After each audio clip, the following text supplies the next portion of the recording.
que a Chambers é um ranking apenas para os grandes escritórios? Já faz algum tempo que os rankings jurídicos compõem um importante ecossistema de construção de reputação dos escritórios de advocacia. Ou seja, ser reconhecido em um grande ranking confere ao advogado ou à banca um grande prestígio. Nesse contexto dos rankings jurídicos, a Chambers é hoje um dos principais rankings do mundo. Mas quando se fala de Chambers, uma pergunta que surge é: será que se trata de uma publicação acessível para qualquer escritório de advocacia? Eu sou Leandro Ramos, esse é o Juridicast, o seu podcast de marketing jurídico que hoje inicia a sua 17ª temporada. Para falar comigo sobre a Chambers e o quanto que esse ranking pode ser alcançável para os escritórios dos mais variados portes, tenho o prazer de receber no Juridicast, diretamente da Inglaterra, o Matheus Monteiro, que é Head de Pesquisa para o Brasil da Chambers. Matheus, seja muito bem-vindo ao Juridicast. Oi, Leandro. Olá, pessoal que está escutando a gente aqui do Juridicast. Muito obrigado pelo convite. É um prazer estar aqui com vocês conversando e vamos ver como é que eu posso ajudar todo mundo que está nos ouvindo. Com certeza pode ajudar muito, Matheus. E entrando aqui no nosso tema, eu já vou ser bem direto. O ranking da Chambers é apenas para grandes escritórios de advocacia? Eu faço essa pergunta, Matheus, porque eu ouço ela bastante no mercado aí no dia a dia. Bom, Leandro, primeiro é bom a gente começar falando sobre o que significa grande escritório de advocacia, né? É um bom ponto, né? É bom partir daí. Eu acho assim, sim, a Chambers é para os grandes escritórios de advocacia, aqueles que são no sentido mais figurado da coisa, os grandes, né? Os maiores do Brasil, os mais importantes, aqueles que lidam com casos mais relevantes, aqueles que estão lidando com casos que estão tendências do mercado, casos de valor alto, mas não significa que são grandes em números de advogados necessariamente, ou enfim, eu quero dizer isso por quê? Porque é muito comum, Leandro, e todo mundo que está escutando a gente, que também é um público que conhece a Chambers, conhece os nossos rankings, sabe que existem muitas boutiques, né, que são escritórios que não tem um número de advogados tão grande quanto um full service, mas que ali ocupam lugares de muito destaque nos nossos rankings também. Se a gente for pensar em tamanho do escritório, não é só para as grandes bancas com centenas de sócios, mas pensando no sentido mais figurado da coisa, assim, é para os grandes escritórios, para aqueles que têm muito destaque no mercado, isso sim. E aí, né, essa pergunta é interessante de definir o tamanho, né, Matheus, porque eu acho que uma coisa que ocorre muitas vezes às vezes tem um sócio que está numa grande banca, no escritório full service, e que eventualmente sai e monta um escritório pequeno, boutique, né, e ele tem todo o track record dele, do mercado, até do antigo escritório, e aí ele fala, puxa, mas eu não sei se eu, agora com esse escritório menor, boutique aqui, eu posso fazer parte da Chambers, por exemplo, continuar fazendo parte, né? Sim, não só pode, como continua fazendo parte, né? Quando um sócio, independente da banda que ele esteja, ele sai de um escritório, um grande escritório e vai montar o seu, ele continua com o mesmo patamar dele no ranking, claro, naquela pesquisa que ele saiu, ele continua com o mesmo patamar. Aí, logicamente, a gente vai continuar pesquisando ano após ano, se ele continua com o mesmo nível de atuação, com o mesmo nível de clientes, mesmo nível de assuntos tão sofisticados quanto, aí ele certamente vai continuar ranqueado na mesma posição, ou quiçá até pode subir também, ou descer, dependendo de como ele vai performando na pesquisa. Interessante. E, Matheus, não teria como não deixar de perguntar, né? Quais são os critérios que vocês utilizam para avaliar os escritórios e os advogados? Bom, quem conhece a pesquisa, eu vou falar rapidinho, tá, Leandro? Porque eu acho que o pessoal deve já estar habituado, mas a gente tem esses 3 pilares que sustentam a nossa pesquisa. O primeiro é a submission, né? É aquele formulário que os escritórios preenchem com os 20 casos, até 20 casos mais relevantes que os escritórios cuidaram nos últimos 12 meses. Preenche essa submission com esses 20 casos, também conta um pouco da história do escritório, como eles são vistos no mercado, como eles atuam, enfim. E ali nessa submission, nesses casos, aí eles vão apontar quais são os clientes também relevantes e tudo mais. Então, é essa amostragem do trabalho deles através do formulário que a gente chama de submission aqui. O segundo pilar da pesquisa é o feedback dos clientes, né, dos referees, que a gente chama. É o retorno desses referees, que aí também cada escritório manda uma lista de até 20 referees para conversar com a gente. A gente entra em contato e é importante dizer que um número de 20 referees já contempla ali uma quantidade, sabendo que eu diria, quase impossível de falar com os 20 referees.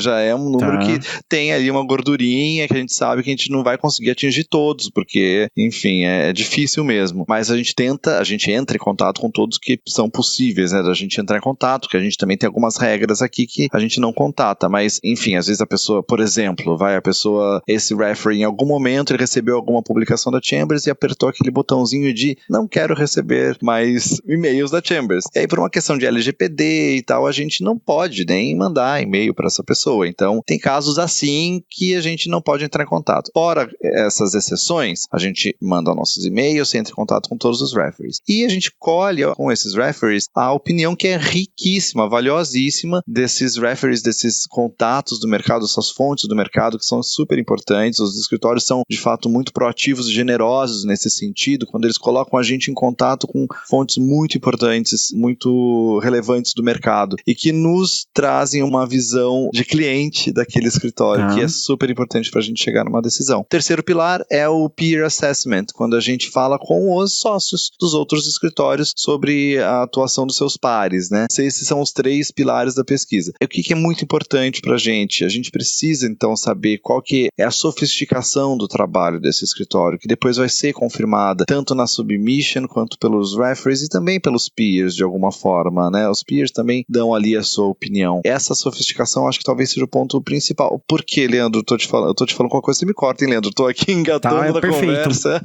Com certeza tá sendo muito elucidativo. Por que eu tô te dizendo isso, Leandro? No fim das contas, é também uma pesquisa comparativa, né? Afinal de contas, é um ranking, né? A gente faz um ranqueamento. Então, eu tenho que comparar quem tá na banda mais alta com quem tá nas bandas mais baixas. Então, quando eu recebo todas essas informações dos escritórios, eu vou comparar com imagina, o tanto de submissions que a gente recebe por pesquisa, né? E aí, esses critérios, Matheus, você não acha que ele tende a valorizar os escritórios maiores, os full service, em detrimento a escritórios, não vou nem dizer pequeno, mas escritório eventualmente de médio porte, que pode ter menos clientes disponíveis para responder às pesquisas, por exemplo? Eu tendo a discordar de você, Leandro. Eu acho que não, porque como eu já disse, a gente tenta ser o mais amplo possível, né, na nossa pesquisa. Por isso que a gente vai observar essa submission com atenção, a gente lê, a gente estuda a submission de cada caso e o retorno dos clientes também. É claro, é difícil responder essa pergunta porque aqui na Chambers nada é tão quantitativo assim também, sabe? Às vezes até um escritório grande recebe menos retornos de referees, ou um escritório pequeno também pode receber menos retorno de clientes, mas são clientes importantes, clientes que dão uns retornos super embasados, clientes que tenham ali algo a acrescentar, dizer sobre o escritório, que vai ajudar a formar o nosso convencimento. Então, não necessariamente, até porque 20 não é um número tão alto assim, né? Que vai diferenciar tanto um escritório médio porte, uma boutique, de um escritório grande, eu acho, assim, né? Não seria esse o critério. Tô falando 20 referees, né, que a gente tava falando agora. Sim. Eu não entendo que seja um impeditivo, não. Não, porque a gente tem muitos escritórios de médio porte, vamos dizer assim, números de sócios que estão ranqueados com a gente e que tem destaque porque eles conseguem provar que eles têm uma atuação de muito ênfase, né, de muita envergadura naquela área de prática que eles estão atuando, que é isso que mais importa. Com certeza. E Matheus, pela sua experiência, quais são os benefícios para um escritório de pequeno porte ou ainda uma boutique em ser ranqueado na Chambers? Poxa, aí eu vou ficar falando bem da Chambers aqui. Fica à vontade. Eu sou suspeito, né? Bom, a gente fica muito feliz, sabe, Leandro, porque eu tenho muitas reuniões com muitos escritórios, com muitos sócios, e a gente sempre ouve muitos elogios não somente à nossa pesquisa, e como resultado da seriedade, da imparcialidade da nossa pesquisa, e da profundidade que a gente faz da nossa pesquisa, né? Que ela é diferenciada, né? É diferente de outros rankings, ela tem uma respeitabilidade muito grande no mercado, e isso, para os escritórios, é muito bacana, porque é um selo de qualidade mesmo, né? E isso faz com que, o que a gente tem ouvido muito, com que chame muita atenção de novos clientes internacionais que entram no nosso site para ter uma chancela, para saber quem que eles procuram, às vezes no Brasil, para representá-los em algum assunto que seja relevante naquela área de prática. Então, é uma projeção muito grande que tem no mercado, é uma forma de atratividade de novos negócios também, como eu disse, um selo de qualidade que traz uma respeitabilidade também para esses escritórios. Enfim, são muitos benefícios que eu consigo ver. Mas aí, Matheus, eu tô pensando aqui, por outro lado, um escritório menor, né, seja boutique ou até de porte um pouco menor, será que o cliente dele olha para um ranking para tomar uma decisão de escolha de uma banca? Olha, eu realmente aí eu acho que você teria que perguntar para os escritórios. escritórios. Eu acho que sim, pelo que eu tenho ouvido dos escritórios, das reuniões que eu tive, é incontestável a importância deles serem ranqueados. E isso eu tenho ouvido de escritórios, assim, não, de diversas regiões, inclusive, do país, né? É aí uma ferramenta também de marketing muito importante, que os escritórios já sacaram, já entenderam há alguns anos, né? Há vários anos já entenderam da importância de utilizar dos ranqueamentos como uma ferramenta de marketing para divulgação da banca, do escritório. E eu acredito que isso possa acontecer, sim, Leandro.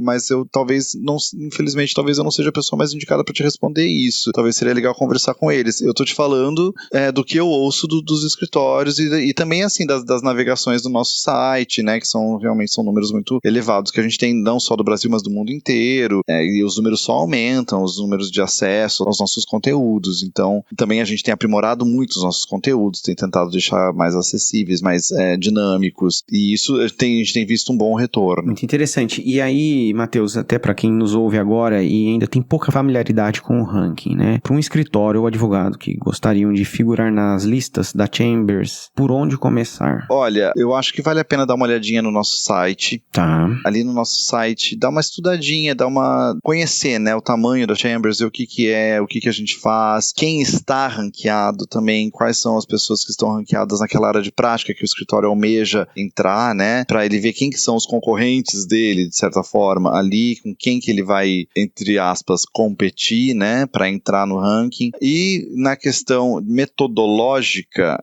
tudo isso que eu falei agora, da submission, da referee list, da lista de referees, do formulário, isso tudo tá lá explicadinho no site. Tem até um link lá do how to, como fazer para aplicar. Tem lá um vídeo já da gente explicando como faz. O site, ele é bem rico em conteúdo sobre como fazer as suas primeiras applications, né? E também, se quiser, quem estiver ouvindo a gente, se quiser me mandar um e-mail, tiver com alguma curiosidade, eu posso mandar também os links, vai ser um prazer, assim, responder, porque a gente também tem muito interesse de conhecer o trabalho de todo mundo, né? O meu e-mail, só pra, não sei se você ia falar isso depois, eu já adianto. Pode adiantar. Mas eu vou falar já, Matheus sem H, mateus.monteiro@chambers.com. Chambers, CHAMBERS.com. Perfeito, e a gente deixa o link aí também na descrição do episódio. Massa, muito bem. E Matheus, eu entendo que uma vez que um escritório ou advogado, enfim, começa a se submeter ao ranking, existe uma natural ansiedade em figurar ali nas pesquisas, né? E aí a pergunta que eu imagino que você deve ouvir bastante é, em média, quanto tempo leva para alguém que não está no ranking começar a aparecer? Então, Leandro, essa também é uma pergunta que a gente ouve bastante, e um dos diferenciais da Chambers é que a gente tem muita atenção com o track record, sabe? Tá. Do escritório e dos advogados. A gente dá muita ênfase ao histórico de como a pessoa ela vai construindo a performance dela pra gente também. Isso porque, por vários motivos, não só pra pessoa ser ranqueada, como às vezes até pra subir e descer de banda, sabe? A gente evita o que a gente chama aqui do efeito ioiô, que é quando a pessoa tem um ano muito bom, ela tem casos maravilhosos, ela apresenta uma submission excelente, tem um retorno enorme de clientes, a gente sobe ela de banda no ano seguinte. Aí na pesquisa seguinte, ela tem um ano ruim, aí a gente desce de banda. Então, para evitar esse efeito ioiô, a gente, aqui na Chambers, a gente vai estudando a consistência da performance. Teve um ano muito bom esse ano, vamos ver se é uma tendência. Ano que vem teve um ano muito bom de novo, ótimo. Então, é o caso de ingressar na banda, na nossa planilha, ou então subir, descer de banda, enfim. A consistência é algo importante. E isso é muito normal as pessoas terem essa ansiedade, Leandro, de querer entrar logo, mandar a primeira submission enfim, já querer ser ranqueado. E não funciona assim. Também não estou dizendo que não pode acontecer. Pode ser que aconteça da pessoa mandar a submission no primeiro ano e ter uma atuação tão importante, um reconhecimento de mercado muito relevante que faz com que a gente já ranqueie de cara também. Por isso que eu gosto, sabe, Leandro, uma das coisas que eu tenho muito orgulho, assim, de trabalhar na Chambers é essa nossa capacidade de análise que não é quantitativa, ela é subjetiva, e o meu compromisso, nosso compromisso da Chambers é trazer para o mercado uma fotografia muito acurada daquilo que é a realidade. Eu quero mostrar para o mercado quem são, de fato, os escritórios mais relevantes naquela determinada área de atuação. Então, essa é a minha principal função, assim, eu durmo com o peso dessa responsabilidade. Por isso, a gente se preocupa com o track records, a gente se preocupa em trazer um resultado com estofo pro mercado. Acho que é isso. Desculpa, eu não quero parecer que eu tô ensaboado, que eu não te dei um número, sabe? Em 2 anos você entra, em 1 ano em 3 anos você entra. Não é assim que funciona. Não é assim que funciona. Tá. Mas aí, por outro lado, Matheus, é correto pensar que também uma vez que o advogado ou escritório está dentro da Chambers, se ele não teve um ano eventualmente muito bom, ele não necessariamente vai deixar de figurar dentro do ranking? Exatamente. Eu acho que essa nossa preocupação com o histórico, ela vai tanto para cima quanto para baixo, entendeu? Tá. Às vezes a pessoa teve um ano ruim, ou enfim, algo aconteceu no escritório enfim, o ano não foi tão bom, a gente põe ali um viés de baixa, e aí vamos esperar o ano seguinte. Se a gente vê que é uma tendência que se confirma, aí a gente pode descer de banda. Enfim, tudo isso a gente tem muito cuidado, Leandro, aqui para tomar essas decisões. Então, o que eu disse para viés de alta, né, para subir de banda, vale igualmente para descer também de banda. Ou sair do ranking, né, como um todo. E, Matheus, é possível um advogado, por exemplo, não se submeter a Chambers e ele sair na lista? Então, aí eu vou voltar para aquilo que eu te falei, né, da minha responsabilidade de mostrar essa fotografia do mercado. Lembra que no comecinho eu falei que a gente fala com os escritórios também, né? Perfeito. Então, acontece muito não, mas acontece de alguns escritórios não submeterem, mas de repente a pessoa ou o escritório é uma sumidade naquela área que ela atua. Todo mundo, quando a gente liga para os advogados, eles falam: fulano foi meu professor, ele é o maioral, ele dá aula para todo mundo, ele é um cara incrível, essa advogada, ela é brilhante, ela tem que estar no ranking, tem que estar na banda 1, que seja. Quando a gente ouve um retorno muito, uníssono, né, do mercado nesse sentido, e a gente também faz a nossa lição de casa aqui, né, porque a gente também faz a nossa pesquisa, a gente joga ali o nome da pessoa na internet, busca as referências e vê que de fato a pessoa tem uma atuação muito relevante, não tem por que a gente não colocar. Senão a minha fotografia, aquela fotografia que eu falei era atrás, ela vai estar borrada. Eu não quero dar uma fotografia borrada, eu quero dar a mais nítida possível para o mercado. Então, se a pessoa não mandou e ela tem que estar na foto, a gente põe na foto. E uma pergunta também que eu ouço bastante, Matheus, em termos de recursos financeiros, a Chambers, ela tem algum custo para se inscrever e participar do processo? Não. Para participar não paga nada, é de graça. Tá. Aliás, isso é legal a gente falar disso, viu, Leandro? Porque nas reuniões que eu tenho, e eu sei que a gente está aqui falando com advogados que estão escutando a gente, com o pessoal de marketing e tal, que é o seu público, e eu vou reforçar aqui, é muito importante saber que nós, da equipe de pesquisa, a gente não tem relação nenhuma com o pessoal do comercial aqui da Chambers, né? Então, existe um time totalmente separado, que é responsável pela venda dos produtos da Chambers, que vão ali vender os profiles, enfim, todos os produtos que a gente tem.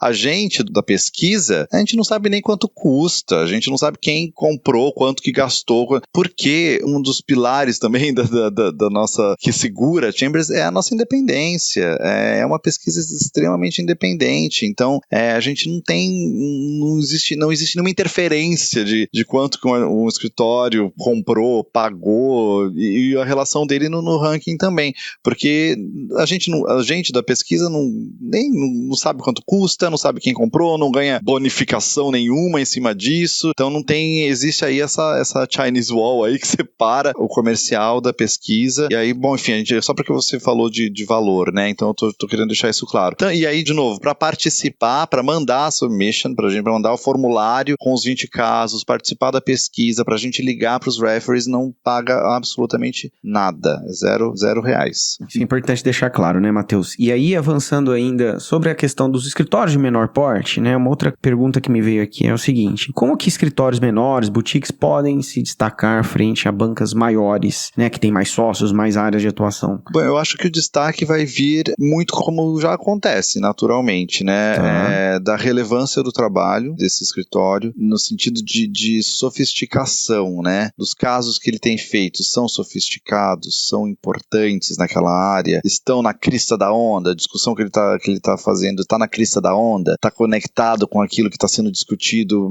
pelas grandes mentes do mercado. Outra coisa que ele pode fazer para se destacar é esse esforço na hora de mandar a lista de referees pra gente e algum acompanhamento ali, um follow-up com os clientes, para que a gente consiga ter o contato com os referees, com os clientes deles, né, dos escritórios, que vão ali trazer um endosso, né, uma confirmação da atuação deles. Porque a terceira coluna que eu te falo, que é o peer assessment, não tem o que o escritório possa fazer. Então, né, o escritório ele não vai, enfim, falar com os outros pares para, fala bem de mim lá na Chambers. Isso, a gente espera que isso não aconteça, né? Não deve acontecer. Eu digo isso que a gente não espera que aconteça porque a gente dá total liberdade para que os escritórios e os clientes, os referees, sejam o mais abertos possível com a gente. Todas as entrevistas são anônimas. Elas não são, os comentários que são feitos não são atribuídos a nenhuma fonte em nenhum momento, seja os clientes ou sejam os advogados.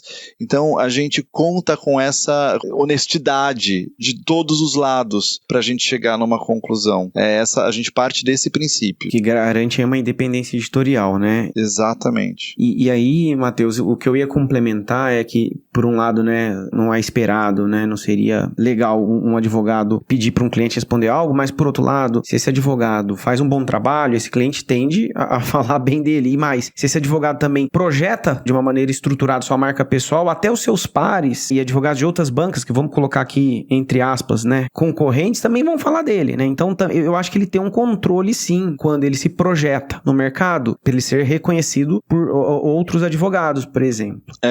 Não, você tem razão. Leandro, eu acho que entra aí numa seara que eu não sou a pessoa mais indicada para te ajudar nesse lugar, assim. Eu vou ficar devendo para os nossos ouvintes, porque é uma questão mais de marketing pessoal.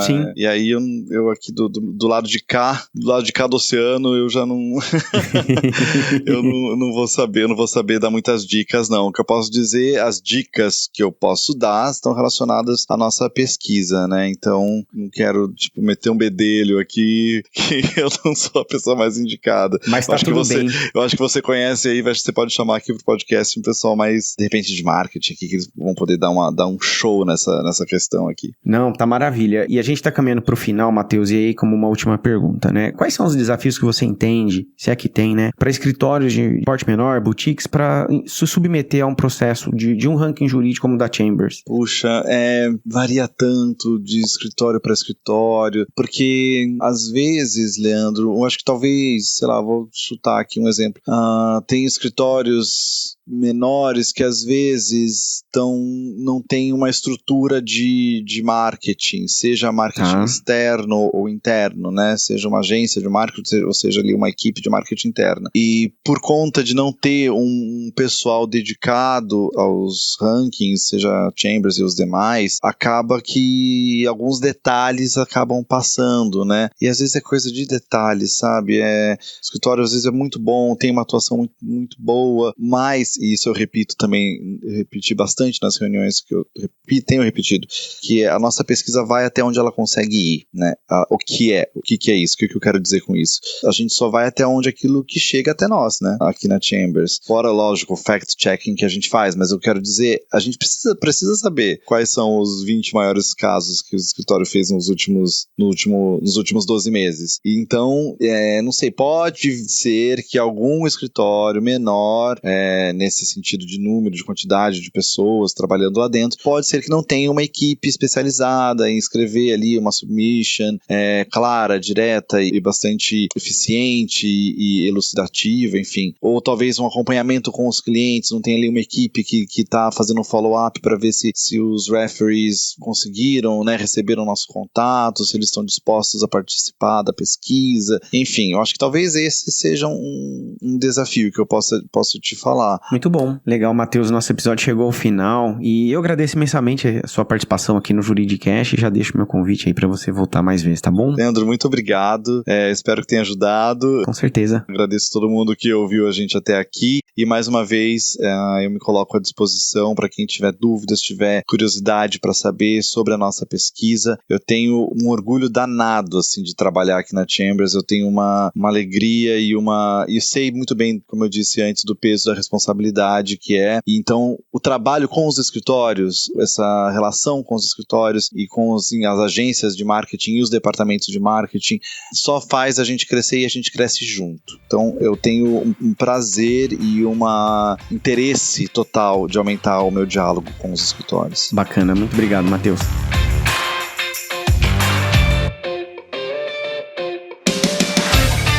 E você, ouvinte, se gostou desse episódio, avalie a gente no Spotify, YouTube ou qualquer outro agregador da sua preferência para que a gente possa alcançar mais pessoas. Lembre-se que o Juridicast é produzido pela agência Javali, especialista em marketing jurídico. Um grande abraço e até a próxima quarta-feira, às 7 da manhã.